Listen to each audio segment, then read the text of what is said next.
Coach Marshall. Thank you for taking some time today to join us. If you would, kind of touch on your non-conference season, what you've noticed from your team the first few weeks of conference play, and kind of your expectations for this team the rest of the season in the American. I thought we had a very good non-conference.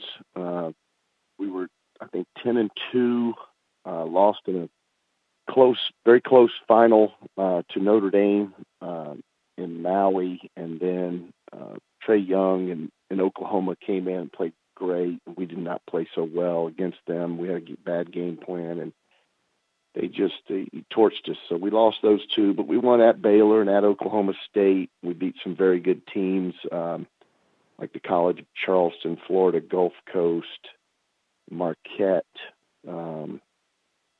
So, we thought a B+, A- in the non-conference.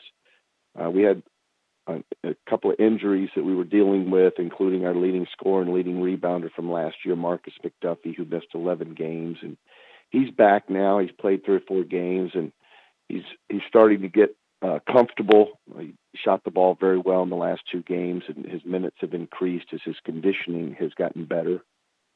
So I think we played well to start the league, obviously 3-0. We had 2 home games, and we played very well in both of those. We beat a very good Houston team, and then yesterday beat South Florida. But this first game at UConn, our first foray into the American Conference, that was a great atmosphere, and both teams played very well. It went down to the wire, and we ended up winning by 6 or 7, maybe 8, I don't know.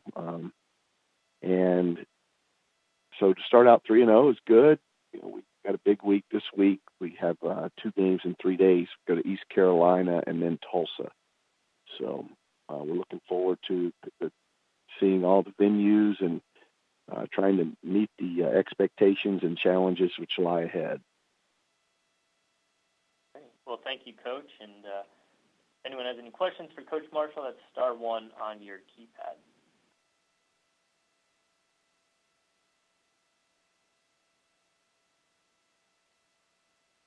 All right, well, Coach, I'll go ahead and take the first one. We've seen Marcus now, I think, playing 4 games. Minutes have increased, I think, with just about each game. What has he, how does he change your team, change your rotations, and really just the overall look and feel of your team? What does he do for them? Well, he's just a very good player. So you're adding a 6'8" guy that, again, led us in rebounding and scoring last year on a team that won over 30 games. So, I mean, he's just a very fine college basketball player. He can do it all. He can shoot it. He can drive it. He can rebound it. He's a very good defensive player. He plays with a lot of energy. So just being able to plug him in, the unfortunate thing is I can't add minutes to, the 200 that we're allotted during the course of a game. It has to, those minutes have to be deducted from someone else's minute total. So that's the hardest part for me, because we've been playing well, and these guys, all deserve the opportunity to get out there and show what they can do. But Marcus coming back, we're full strength now for the first time in a while, and it gives us just another weapon. He's very talented, and he's accomplished. So we're excited about him being back on the floor.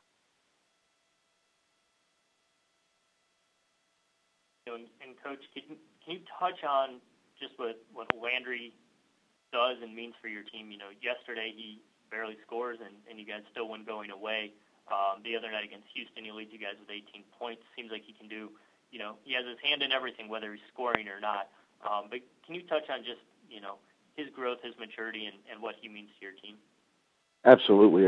I mean, this guy's, going to get some All-American consideration, All-Conference consideration, and NBA consideration. And he's just very talented.